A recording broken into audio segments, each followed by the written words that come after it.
compliment and you told that. It was what? It's hard to That's what he said? you told that, yeah. That figures. Can you compliment a BU guy? I could say the same UI thing. guy? Well, you I guess guys- that feeling is mutual. All right. Just meaning to ask you about, you guys have dialed back on the zone read calls this season. What has been the thinking behind that? Well, every week we go into the game plan, decide what we want to do, and try to put our players in the best position to go out there and execute. And some weeks, more than others, that stuff is up. I think it's just been kind of a nature of the flow of our season. In what ways have you seen Jack Stoll and Grant Calcaterra improve from last year to this year? Well, just like anything with these guys, the more reps that you get, usually the better you become. And those guys have done a great job with this, with Jack being here the last 3 years, Grant being here the last 2, of just continuing to get reps. And I think Coach Michael does a great job of putting those guys in the necessary positions to highlight what they do well. And those guys have a great mentality of being ready when their number's called. We were in a very similar situation last season when Dallas went down after the Washington game, and those guys stepped in and did a nice job. Along those lines, not having Dallas for that chunk last year, how much does that kind of inform the way you guys are going about that process this year without him? Well, it's very similar. It's very similar in terms of how we get certain guys involved, how we put the guys in a position to be successful on a play-in and play-out basis. And I know, the type of competitors that we have in that room and the type of competitors that we have in this building. Everybody's ready when their number's called. The possibility of getting Cam Jurgens back, how much does that help you guys in the running game? I mean, if you look at the first 4 games, I mean, you guys are obviously running a lot better than you have been since then.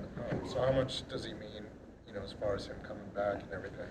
Well, it's always great anytime you get guys back and get guys healthy. Cam was doing a fantastic job for us before he got hurt, so it's definitely nice to have him back in the fold.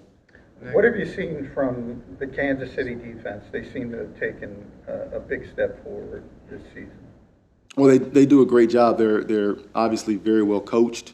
They have very, very good players, and they play violent and they're in good spots defensively. So we know that they're obviously one of the top defenses in the NFL, and our guys will be ready to go on Monday night. When Nick was talking about losing Dallas, he said there are other ways to support the offense with personnel and other things. How does Julio Jones, in the way that he's had a blocking reputation in the run game, how does that help support, if it does, and how do you kind of look at that offensively? Well, we have to use everything at our disposal to put our players in the best position possible. And, however we deploy those resources on any given week is really determined on what we think will be successful throughout the week. So, for us, it has to be that next man mentality, guys being able to step up when their number's called. And I'm confident that, everybody we have in this building is ready and willing to do that. And to follow up to that, the biggest beneficiary last year when Dallas was down was Quez Watkins. He had 5 more targets per game. But he was also kind of a defined number 3 receiver. Do you have that defined number 3 receiver this year? Yeah, well, we have a bunch of guys that can fill into that role. And, I think Nick mentioned this earlier, like Dallas Goedert is an elite player. And, it's going to take all of us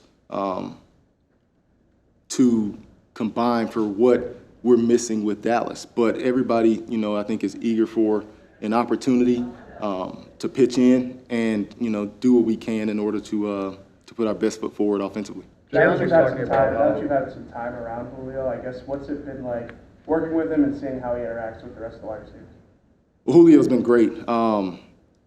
He's obviously a very, very talented player. He has a ton of experience. He's seen a lot. I've always said that, experience is life's best teacher. And he's definitely a guy that you can tell has played a lot of football, that has done a lot of different things. And, it's been no surprise having him here to see that unfold on a day-to-day basis. So can't say enough good things about Julio. We're really excited that he's here. He's been doing a great job for us. What does it say about Jalen that the last 3 games they've kind of taken his, well, he hasn't had his legs and had a lot of success running ball, but he's beaten teams. I think he's 75% of the last 3 games, 8 TDs, one pick. He's beaten teams that way without having to beat him with his legs too. Well, I think that's just, who Jalen is. We constantly talk about how do we evolve, how do we get better. And Jalen just has that mindset to be the best version that he can be. He talks a lot about preparing for each and every opportunity, and each circumstance can be different. But, that's why, I've always considered Jalen, a triple threat of being able to beat teams with his arm, with his legs, and his mind. So he's a guy that, obviously we have a ton of confidence in, and he's been playing well the last couple weeks. Agreed with the premise yesterday that the reason why he's been more efficient passing the ball the last month or so was because of just getting more comfortable with you being the play caller. How has that manifested itself over this time period here? Yeah, I think, as we evolve, I guess, what are we, 9 games in, of just getting a great feel for what this team does well and how do we deploy the resources necessary to maximize everybody in the offense. And, by no means are we a finished product, or do we expect to be a finished product at week 9. It's about just constant growth, the constant ability to evolve offensively and continue to have that growth mindset. As a follow to that, as you had the chance to slow things down during the bye, what stood out to you about your play calling? What you like, what you not like? Well, there's, obviously when you have these bye weeks and you get a chance, this is something that we do generally after every single game. Is obviously you go through and you kind of assess things you like, things you didn't, and that's no different in the bye week, other than you have a little bit more time to take a deeper dive. So, that's something that I think the last 3 years that we've been here is continue to kind of just put yourself through every situation and continue to grow and evolve on things you can do better, things that you're doing well and need to continue to stack upon. So that weekly process is something for us that happens every week, but you get a chance to go a little bit more in depth throughout the course of a bye week, obviously. When you assessed your role as a play caller, could you see growth from week 1 through week 9?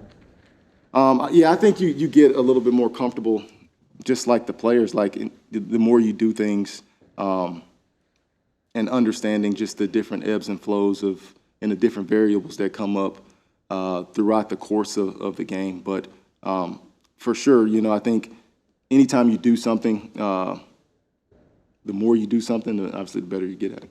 Is there kind of a defining lesson so far? A defining lesson? Yeah, I think the biggest thing is each game is so independent.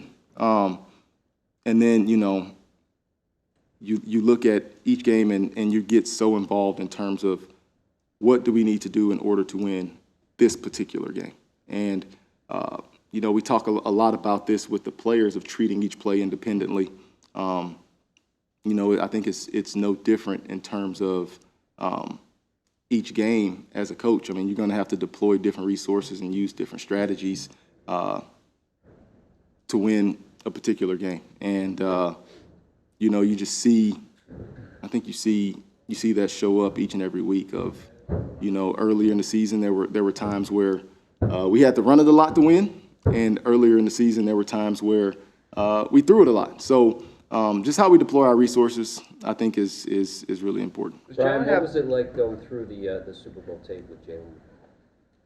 Yeah, I mean, that is it's a great question. Every time you've seen that game over and over and over again, you put it into the context of getting ready for this week. But I think everybody carries different scars with them from that game. And, I think that the reality of it is you're not going to get that game back. So the question is how you respond, how you move forward. But I think everybody kind of internalizes that differently. some people will use it as motivation, some people won't.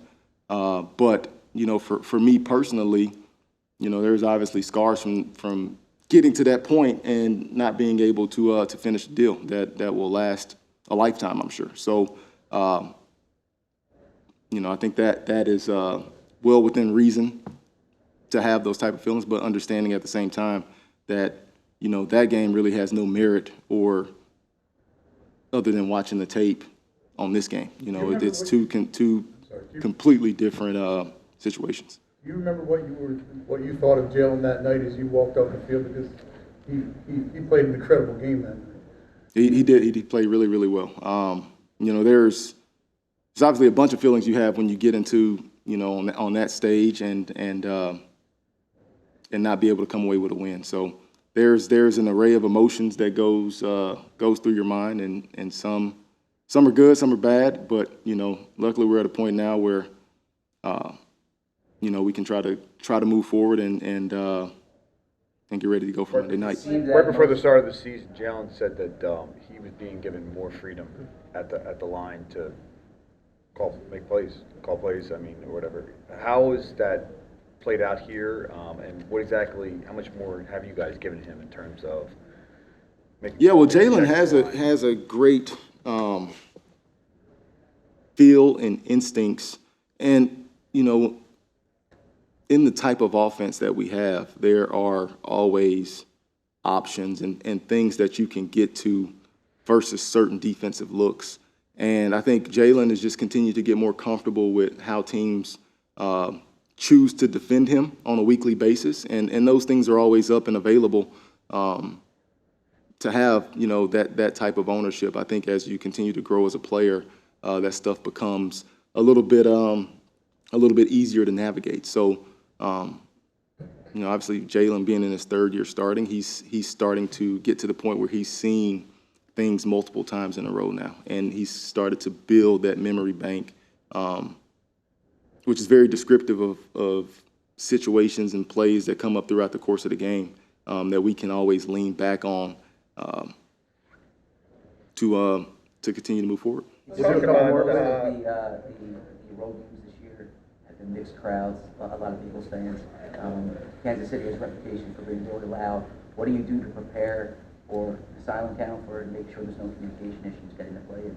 Well, we just have to be urgency. We just have to have a lot of urgency, in our operation and communication. And, I think that's really no different than any other week, but obviously I've never played in Arrowhead.